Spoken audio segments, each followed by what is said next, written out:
नमस्कार। आज के इस विश्लेषण में हम एक ऐसे प्राचीन वैदिक टेक्स्ट के बारे में बात करने वाले हैं जिसे शायद हमने हमेशा थोड़ा गलत समझा है, श्री सुक्तम।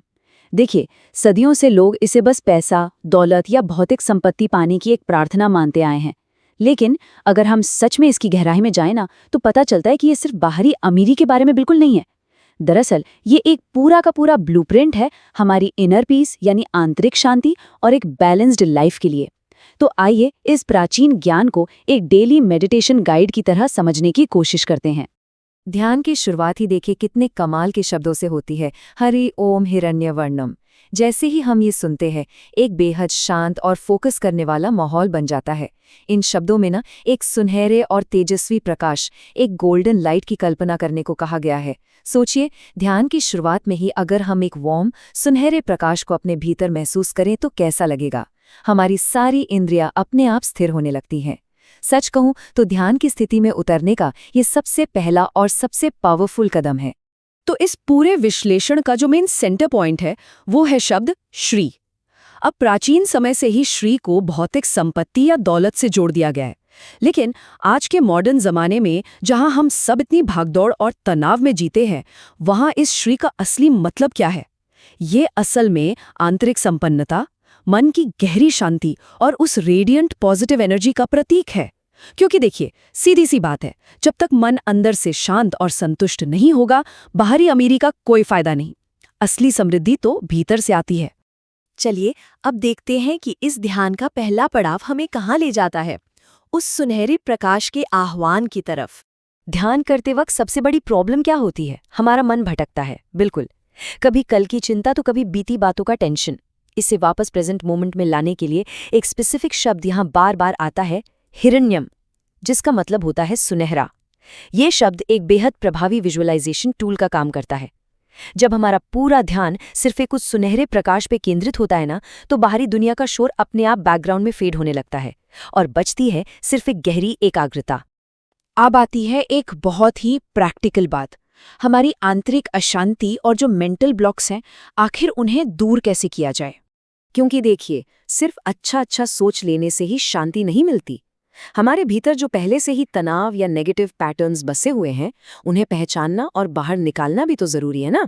यहाँ दो बहुत इंटरेस्टिंग सिचुएशंस की तुलना की गई है। एक तरफ है अलक्ष्मी, जिसे डर, बेचैनी और एक स्केर्सिटी माइंडसेट यानी हमेशा कुछ अभाव महसूस करने का प्रतीक बताया गया है। और दूसरी तरफ है लक्ष्मी, जो पूर्ण समृद्धि और शांति का प्रतीक है। आज के कॉन्टेक्स्ट में अगर हम इस सफर को देखें, तो यह एक्चुअली लगातार चिंता वाली मानसिकता से निकलकर एक quite abundant state of mind में जाने का एक गहरा मनोवैज्ञानिक रास्ता है। और इसीलिए इस टेक्स्ट में बिल्कुल डायरेक्टली कहा गया है, अलक्ष्मी नश्यताम त्वम। इसका सीधा सा मतलब है, इस डर, बेचैनी और स्कैसिटी का पूरी तरह से नाश हो। ये बहुत क्रूशियल पॉइंट है। क्यों? क्योंकि जिस तरह एक भरे हुए बर्तन में आप नया पानी नहीं डाल सकते, उसी तरह जब तक दिमाग में असुरक्षा और डर भरा होगा, वहां शांति की एंट्री हो ही नहीं सकती। तो ये पंक्ति एक्चुअली उस आंतरिक शांति के लिए स्पेस क्लियर करने का एक डायरेक्ट एक्शन है। सफाई हो गई। अब बढ़ते हैं इस पूरे पार्ट के सबसे खूबसूरत और डीप विजुअल मेटाफर की तरफ, मन का कमल। पद्म स्थित पद्मवर्णा यानी कमल पर विराजमान और कमल के ही रंग वाला। आपने साइंस में लोटस इफेक्ट के बारे में शायद सुना हो। कमल के पत्ते नेचुरली वाटर रिपेलेंट होते हैं। वो कीचड़ और गंदे पानी में खिलते जरूर हैं, लेकिन उन पर गंदे पानी की एक बूंद भी नहीं ठहरती। ये कितना पावरफुल प्रतीक है ना? ये हमें सिखाता है कि आज की तनाव भरी, शोर शराबे वाली जिंदगी में रहते भी हमारा मन उस कमल की तरह अटैच्ड, पवित्र और तेजस्वी कैसे बना रह सकता है। लेकिन उस लेवल की आंतरिक शांति आएगी कैसे? इसका नियम क्या है? पाठ क्लियरली कहता है, मनसः कामाकुतिर्मि वचा सत्यम। मतलब अगर हमें सच में इनर वेल्थ चाहिए, तो हमारे विचार, हमारे इरादे और हमारे शब्दों में एक अलाइनमेंट, एक सच्चाई होनी ही चाहिए। अगर दिमाग में कुछ और चल रहा है और जबान पर कुछ और है, तो वहां शांति कभी नहीं टिक सकती। अंदर और बाहर का ये बैलेंस होना एब्सोल्युटली क्रूशियल है। तो आइए इस शांति के मार्ग में आने वाली उन रुकावटों के बारे में बात करते हैं जिन्हें जड़ से उखाड़ना जरूरी है। असली शांति सिर्फ आराम से बैठकर आंखें बंद करने से नहीं आती। उसके लिए अपने व्यवहार में बिल्कुल स्ट्रिक्ट अनुशासन लाना पड़ता है। और यहाँ एक डायरेक्ट चेकलिस्ट दी गई है। 4 बड़ी बाधाएं हैं जिन्हें हटाना ही होगा।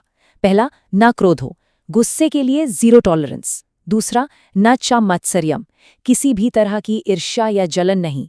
तीसरा, न लोभ हो, यानी लालच से दूरी। और चौथा, न अशुभम मति ही, नकारात्मक और इम्प्योर विचारों को कोई जगह नहीं। उस आंतरिक सुनहरे प्रकाश को बनाए रखने के लिए ना, इन चारों मेंटल कचरों को हमें बेसिकली रोज साफ करना पड़ेगा। अब थ्योरी तो हो गई, लेकिन डेली रूटीन में इसे प्रैक्टिकली कैसे लाएं? चलिए इसके डेली अभ्यास को समझते हैं। प्राचीन ज्ञान की सबसे अच्छी बात यह है कि वो सिर्फ फिलॉसफिकल बातें नहीं करता, एक्शनेबल स्टेप्स देता है। यहाँ दैनिक अभ्यास के 3 बहुत ही क्लियर कदम बताए गए हैं। पहला, यशुचा प्रयतो भूत्वा, अपने आसपास और अपने भीतर एक पवित्र काम स्टेट क्रिएट करना। दूसरा, जुहियद जम्मन वहन, अपने नेगेटिव विचारों को ध्यान के वक्त रोज एक मेंटल आहुति के रूप में भेद कर देना। और तीसरा, जो सबसे बड़ा गेम चेंजर है, सततम जपे, मतलब प्रैक्टिस कंसिस्टेंटली। नियमित होना यानी डिसिप्लिन बनाए रखना ही इस डीप शांति को मेंटेन करने का सबसे बड़ा रहस्य है।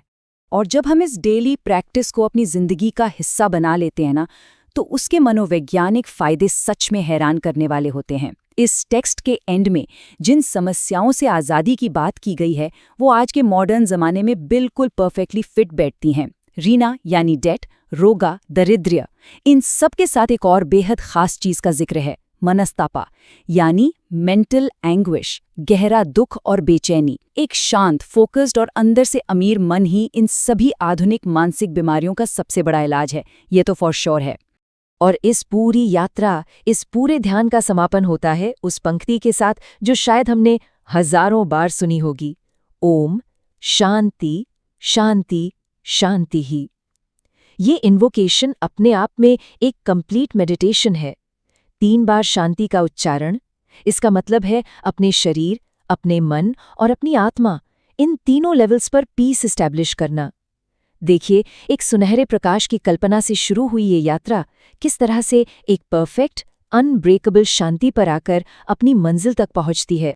तो अंत में एक बहुत ही जरूरी सवाल के साथ हम इस चर्चा को यहीं छोड़ते हैं।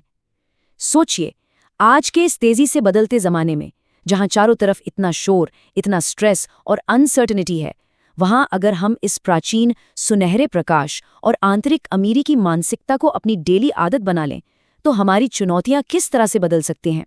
ये एंशिएंट ब्लूप्रिंट सिर्फ एक प्रार्थना नहीं है, खुद को आंतरिक रूप से मजबूत और शांत बनाने का एक पूरा रास्ता है। इस बारे में जरूर सोचिए।